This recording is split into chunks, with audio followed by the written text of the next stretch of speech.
banyak sekali mistis dan mitos itu mengatakan bahwa gigitan ular harus dikeluarin darahnya karena venom ada di dalam darah. Yang masih itu. Padahal ternyata venom tidak lewat darah, tapi venom ternyata lewat kelenjar getah bening.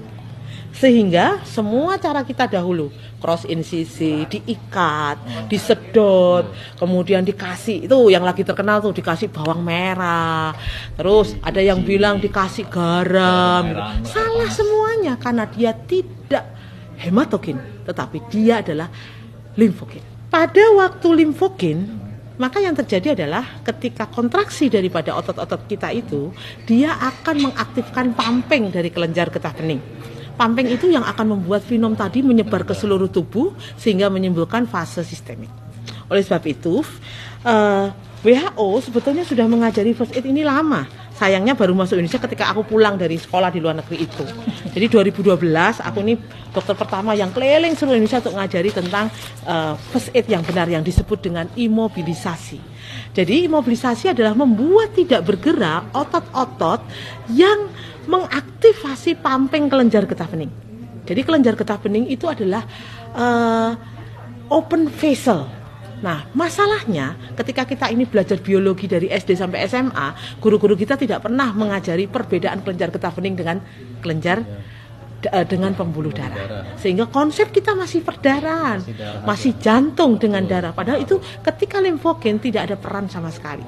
Zaman dulu dikatakan kalau digigit ular harus sejajar dengan jantung supaya jantungnya pompanya bagus. Nggak ada hubungannya sama sekali karena ini adalah menyangkut limfe, kelenjar limfe. Nah, jadi kita buat tidak bergerak dengan melakukan pembidaian. Bidainya bisa pakai seperti yang saya punya ini ya, bidai gulung atau kayu, nih ada kayu misalnya ya, atau pakai bambu dan sebagainya, dibuat tidak bergerak seperti ini ya.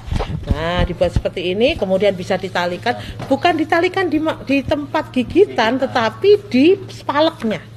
Nah, jadi spalek seperti ini kemudian ditalikan. Mohon maaf.